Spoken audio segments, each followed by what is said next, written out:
Good morning students. आज का topic हमारा होने जा रहा है लुईस स्ट्रक्चर।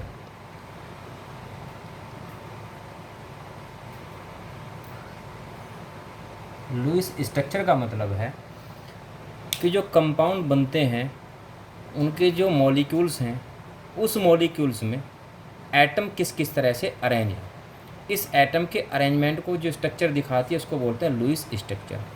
तो लुईस स्ट्रक्चर में हमें एटम के जो आउटर शेल है उस आउटर शेल के इलेक्ट्रॉन को रिप्रेजेंट करना होता है।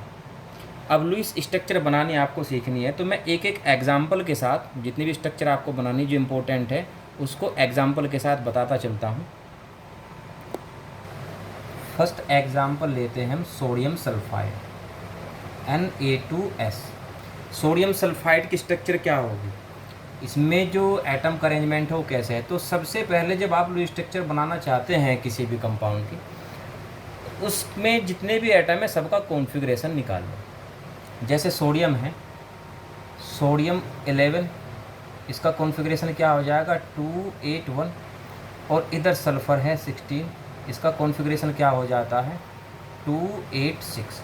और सोडियम के कितने एटम है, 2 एटम है 281।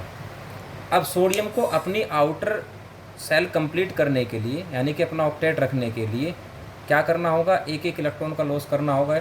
एक सोडियम का एटम ये इलेक्ट्रॉन का लॉस करेगा और एक सोडियम का एटम ये इलेक्ट्रॉन का लॉस कर देगा। और सल्फ़र को 2 इलेक्ट्रॉन चाहिए तो सोडियम के 2 एटम सल्फ़र को 2 इलेक्ट्रॉन दे देते हैं, दोनों का काम चल जाता है। स्ट्रक्चर कैसे दिखाएंगे इसकी, सोडियम सल्फ़र और सोडियम, जो सेंट्रल एटम होगा उसको बीच में ले लेते हैं इस तरह से। तो क्योंकि सोडियम ने 2 सोडियम एटम है तो अपने आप ही समझ सकते हैं कि सेंट्रल एटम फिर सल्फ़र ही होगा इसमें। अब इसमें से सोडियम की आउटर शेल में कितने इलेक्ट्रॉन है 1, इधर सोडियम के आउटर शेल में भी 1 इलेक्ट्रॉन दिखा देंगे हम। और सल्फ़र के आउटर शेल में कितने इलेक्ट्रॉन है 6, 2, 2, 4 और 6। तो एक सोडियम एटम इसको अपना इलेक्ट्रॉन दे देगा और एक सोडियम एटम इसको अपना इलेक्ट्रॉन दे देगा। इसके बाद सोडियम पर कैसा चार्ज आ जाता है, पॉजिटिव, इलेक्ट्रॉन का लॉस कर दिया है।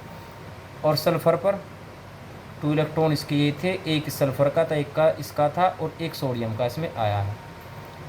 अच्छा, सल्फ़र ने 2 इलेक्ट्रॉन लिए हैं तो कैसा चार्ज होगा 2 नेगेटिव, और सोडियम ने 1 इलेक्ट्रॉन का लॉस किया है तो सोडियम पर पॉजिटिव चार्ज। तो ये हो जाएगी इसकी लुईस स्ट्रक्चर। सेकंड एग्जांपल लेते हैं हम एल्युमिनियम फ्लोराइड AlF3। तो इसमें एल्युमिनियम का कॉन्फ़िगरेशन क्या हो जाता है, एल्युमिनियम 13, 2, 8, 3 और फ्लोरीन 9 होता है इसका एटॉमिक नंबर। तो कॉन्फ़िगरेशन क्या हो जाएगा 2 और 7। अब फ्लोरीन को कितने इलेक्ट्रॉन चाहिए, 3 इलेक्ट्रॉन चाहिए। और एल्युमिनियम को क्या करना है, एल्युमिनियम अपना 3 इलेक्ट्रॉन लॉस करना चाहता है। तो एल्युमिनियम 3 इलेक्ट्रॉन लॉस करेगा और फ्लोरीन को कितना चाहिए, सॉरी 1 चाहिए, 7 है ना इसके, तो 8 करने के लिए कितना चाहिए, 1 ही चाहिए, इसको 1 इलेक्ट्रॉन चाहिए। तो जब ये 3 इलेक्ट्रॉन का लॉस करेगा और फ्लोरीन 1 ही ले सकता है तो इसमें कितने फ्लोरीन दिखाए गए हैं, 3, मीन्स 1 फ्लोरीन 1 इलेक्ट्रॉन लेगा और 3 फ्लोरीन 1 इससे इलेक्ट्रॉन ले लेंगे, अपने तीनों इलेक्ट्रॉन इससे गेन कर लेते हैं। तो सेंटर में कौन आ जाएगा, एल्युमिनियम। 1 फ्लोरीन ये इलेक्ट्रॉन लेता है, 1 फ्लोरीन ये लेता है और 1 फ्लोरीन ये इलेक्ट्रॉन लेगा।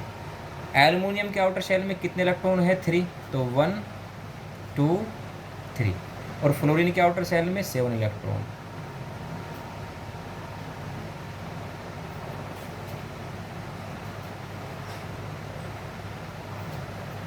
तो 1 इलेक्ट्रॉन, 1 मिनट, ये 8 कर दिया मैंने,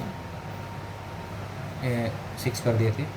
अच्छा, 1 इलेक्ट्रॉन एल्युमिनियम इस फ्लोरीन को दे देता है, 1 इलेक्ट्रॉन इसको दे देता है। ये इलेक्ट्रॉन नीचे दिखा देते हैं क्योंकि नीचे फ्लोरीन मैंने बना दिया, आप चाहे ऊपर बना लो नीचे बना लो कोई फ़र्क नहीं पड़ता इससे। 1 इलेक्ट्रॉन इस फ्लोरीन को दे देगा। अब स्ट्रक्चर अब क्या बनेगी इसकी, एल्युमिनियम कितने इलेक्ट्रॉन थे इसके आउटर शेल में 3 और 3 का लॉस कर चुका है तो इस पर चार्ज कैसा आ जाना है, 3 पॉजिटिव चार्ज। फ्लोरीन ने 1 एटम लिया है हर फ्लोरीन ने, तो हर फ्लोरीन पर चार्ज कैसा होगा, 1 नेगेटिव चार्ज। 1 इस एल्युमिनियम से आया तो 1 नेगेटिव चार्ज यहाँ पर हो गया। 2, 2, 4, 2, 6 और 1 फ्लोरीन का था, 1 एल्युमिनियम से आया तो 1 नेगेटिव चार्ज यहाँ पर।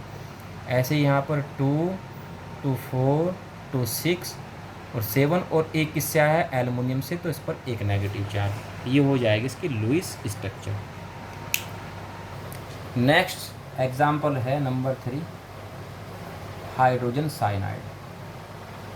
तो यहाँ देखते हैं हाइड्रोजन का कॉन्फ़िगरेशन, 1 इलेक्ट्रॉन इसमें आ जाएगा, कार्बन 6 एटॉमिक नंबर होता है 2 4, नाइट्रोजन 7 एटॉमिक नंबर है 2 5। हाइड्रोजन को अपना सेल कंप्लीट करने के लिए, क्योंकि इसकी सेल 2 से कंप्लीट हो जाती है, 1 इलेक्ट्रॉन चाहिए, कार्बन को 4 इलेक्ट्रॉन चाहिए और नाइट्रोजन को 5 इलेक्ट्रॉन चाहिए। अब सभी को इलेक्ट्रॉन चाहिए होते हैं, तो यहाँ पर आयोनिक बॉन्ड ना बन करके कोवैलेंट बॉन्ड बनेगा। अब हाइड्रोजन को कितने इलेक्ट्रॉन चाहिए, 1 इलेक्ट्रॉन, तो कितने बॉन्ड बनाएगा, 1 बॉन्ड बनाएगा। कार्बन को कितने चाहिए, 4 इलेक्ट्रॉन, तो इसको कितने बॉन्ड बनाने हैं, 4। नाइट्रोजन को कितने चाहिए, 3 इलेक्ट्रॉन, आउटर शेल में 5 है, तो इसके कितने बॉन्ड बनाने हैं, 3 बॉन्ड बनाने हैं। तो अब इस तरह से अरेंज करना है कि सभी के बॉन्ड कंप्लीट हो जाएं। अब अगर हम ऐसे कर दें हाइड्रोजन को और 1 बॉन्ड के साथ कार्बन के साथ जोड़ दें, तो हाइड्रोजन का 1 बॉन्ड पूरा हो चुका है, इधर से कार्बन का 1 बॉन्ड पूरा हो गया। अब कार्बन के कितने बचे हैं, 4 बनाने थे ना, एक तो उसने कर लिया, अब कितने बचे हैं, 3 बचे हैं, तो 3 यहाँ दिखा देंगे 3 बॉन्ड, और यहाँ क्या कर देंगे, फिर नाइट्रोजन को यहाँ जोड़ देंगे। अब देखिए हाइड्रोजन को 1 बॉन्ड करना था, कंप्लीट हो चुका है, कार्बन को 4 करने थे तो 1 ये है और 3 ये रहे, और नाइट्रोजन को 3 करने थे, नाइट्रोजन के 3 कंप्लीट हो चुके हैं। तो ये बन गई है हाइड्रोजन साइनाइड की स्ट्रक्चर। और इसको लुईस स्ट्रक्चर में कैसे कन्वर्ट करेंगे, हाइड्रोजन, कार्बन और नाइट्रोजन, इसको इसी तरह से लिख लो जैसे यहाँ थे, बस बॉन्ड नहीं दिखाने आपको। अब करना क्या है, इसमें ये जो किनारा है ना, एक किनारे का मतलब होता है 1 इलेक्ट्रॉन, तो 1 इलेक्ट्रॉन इधर है और 1 इलेक्ट्रॉन इधर है, ऐसे हर किनारे पर इलेक्ट्रॉन होता है। इसका मतलब ये कार्बन का इलेक्ट्रॉन है, ये हाइड्रोजन का, ये 3 इलेक्ट्रॉन कार्बन के और 3 नाइट्रोजन के हैं, अलग अलग इलेक्ट्रॉन दिखा देते हैं। तो एक हाइड्रोजन का इलेक्ट्रॉन और एक कार्बन का इलेक्ट्रॉन, मीन्स आपको बॉन्ड ना दिखा करके इलेक्ट्रॉन दिखाने हैं। तो 1 इलेक्ट्रॉन तो हाइड्रोजन का है और 1 इलेक्ट्रॉन कार्बन का, ऐसे दिखा देंगे। इधर कार्बन के कितने इलेक्ट्रॉन है, 3 इलेक्ट्रॉन, तो कार्बन के 3 इलेक्ट्रॉन ऐसे दिखाएंगे 1 2 3। उधर नाइट्रोजन के कितने इलेक्ट्रॉन है, 3 इलेक्ट्रॉन, तो नाइट्रोजन के भी 1 2 3।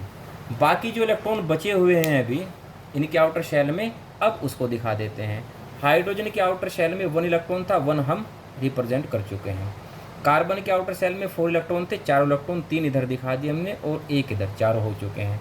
नाइट्रोजन के आउटर शेल में कितने इलेक्ट्रॉन थे, 5 इलेक्ट्रॉन थे, तो 5 में से अभी हमने कितने दिखाए, यहाँ पर 3 इलेक्ट्रॉन दिखाए हैं, तो अभी कितने बचे हैं, 2।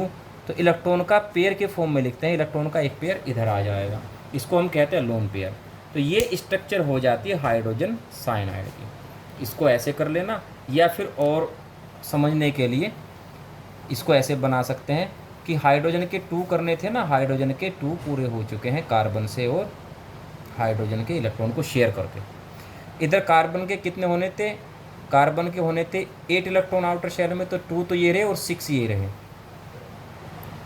इस तरह से कार्बन के भी 8 पूरे हो गए। ऐसे नाइट्रोजन को कितने करने थे, उसको भी 8 करने थे, तो 6 तो ये रहे और 2 इसके पहले से हैं, नाइट्रोजन के भी कंप्लीट हो गए। स्ट्रक्चर को चाहे आप ऐसे भी दिखा सकते हैं, वैसे स्ट्रक्चर को सही दिखाने का तरीका ये वाला होता है, इसको आप सर्किल मत बनाइए और जो इसके इलेक्ट्रॉन है बस उन्हीं को शो कराओ। नेक्स्ट स्ट्रक्चर है वाटर मॉलिक्यूल की, H2O की। तो इसमें H1 1 2H हैं, जितने भी एटम है कॉन्फ़िगरेशन सबके बनाओ, भले सेम कॉन्फ़िगरेशन आ रहा है। O के कितने हो जाते हैं, आउटर O का एटॉमिक नंबर 8 है, तो इलेक्ट्रॉन कितने हो जाएंगे कॉन्फ़िगरेशन में, 2 6। अब हाइड्रोजन को कितने इलेक्ट्रॉन चाहिए, 1, इस हाइड्रोजन को 1 और इस ऑक्सीजन को 2 इलेक्ट्रॉन चाहिए, तो बॉन्ड कौन सा बनेगा, कोवालेंट। अब इसको 1 इलेक्ट्रॉन चाहिए होता है तो 1 बॉन्ड बनाएगा, इसको 1 चाहिए होता है 1 बॉन्ड बनाएगा। ऑक्सीजन को कितने इलेक्ट्रॉन चाहिए, 2, तो इसको 2 बॉन्ड बनाने हैं। तो ऐसे अरेंज करना है कि सबके बॉन्ड पूरे हो जाएं, जितने कि यहाँ मैंने दिखाए हैं। अगर सोच करके देखो, अगर मैं ऐसे बना दूँ H बॉन्ड H का 1 कंप्लीट हो गया, 1 ही करना था, इस H का 1 कंप्लीट हो गया, 1 ही करना था, फिर ऑक्सीजन की जुड़ने के लिए जगह नहीं बच पाती। तो इसका मतलब इसको ऐसे ना बना करके फिर कैसे बनाएंगे, दूसरे तरीके से देखो। ऑक्सीजन को सेंटर में रखो और 2 एटम है ना इसके हाइड्रोजन के, तो इसको इस साइड और इस साइड कर लो। अब देखो हाइड्रोजन और ऑक्सीजन को एक बॉन्ड से कनेक्ट कर दो, इधर ऑक्सीजन हाइड्रोजन को भी एक बॉन्ड से जोड़ दो। अब यहाँ देखिए हाइड्रोजन को 1 बॉन्ड करना था, कर चुका है, इस हाइड्रोजन को 1 करना था, कर चुका है, ऑक्सीजन को 2 करने थे, 1 और 1 2 कंप्लीट हो चुके हैं। ये इसकी स्ट्रक्चर हो जाती है। अब इसकी लुईस स्ट्रक्चर क्या होगी, इसको दोबारा से लिखो इसी तरह से HO और H। हर किनारे का मतलब क्या होता है, 1 इलेक्ट्रॉन इधर हाइड्रोजन का है और 1 इलेक्ट्रॉन ऑक्सीजन का है, 1 इलेक्ट्रॉन हाइड्रोजन का है, 1 इलेक्ट्रॉन ऑक्सीजन का है। तो अब क्या करेंगे, 1 इलेक्ट्रॉन हाइड्रोजन का और इधर 1 इलेक्ट्रॉन ऑक्सीजन का, पेयर बन गया, शेयर हो चुका उनका। इधर 1 ऑक्सीजन का इलेक्ट्रॉन और 1 इधर हाइड्रोजन का इलेक्ट्रॉन, इनकी भी शेयरिंग हो चुकी। बाकी जितने भी इलेक्ट्रॉन हैं वो सब लिख देते हैं उस एटम के चारों तरफ। हाइड्रोजन के आउटर सेल में 1 इलेक्ट्रॉन था, 1 इसका लिखा जा चुका है, इसका 1 लिखा जा चुका है। ऑक्सीजन की आउटर सेल में कितने इलेक्ट्रॉन थे, 6 में से अभी 1 और 1 2 ही लिखे गए हैं। तो अभी कितने बचे हैं, 4 बचे हैं। और पेयर की फॉर्म में लिखते हैं, 2 इलेक्ट्रॉन यहाँ पर हैं और 2 इलेक्ट्रॉन यहाँ पर हो चुके, इसको लोन पेयर कहते हैं। मीन्स ऑक्सीजन के पास अभी भी 2 लोन पेयर है। लोन पेयर का मतलब है वो इलेक्ट्रॉन का पेयर जिसने अभी बॉन्डिंग किसी के साथ नहीं की है। और अगर 2 इलेक्ट्रॉन के बजाय कहीं एक ही इलेक्ट्रॉन आ जाए उसको हम कहते हैं ऑड इलेक्ट्रॉन। तो ये स्ट्रक्चर हो जाती है H2O की। तो अभी आप इनके बेस पे जो आपकी बुक में एग्जाम्पल दिए हों उनकी स्ट्रक्चर बनाने की कोशिश करना। अभी मुझे कुछ और एग्जाम्पल कराने हैं तो कुछ अपने से करके देख लेना, वरना फिर मैं जब सारे एग्जाम्पल करा दूंगा उसके बाद फिर आपको इनकी प्रैक्टिस करनी है कि किसी कंपाउंड की लुईस स्ट्रक्चर हम कैसे बना सकते हैं। तो नेक्स्ट टॉपिक या मीन्स जो नेक्स्ट स्ट्रक्चर है वो फिर नेक्स्ट वीडियो में करा देते हैं, तब तक आप इनकी प्रैक्टिस करना।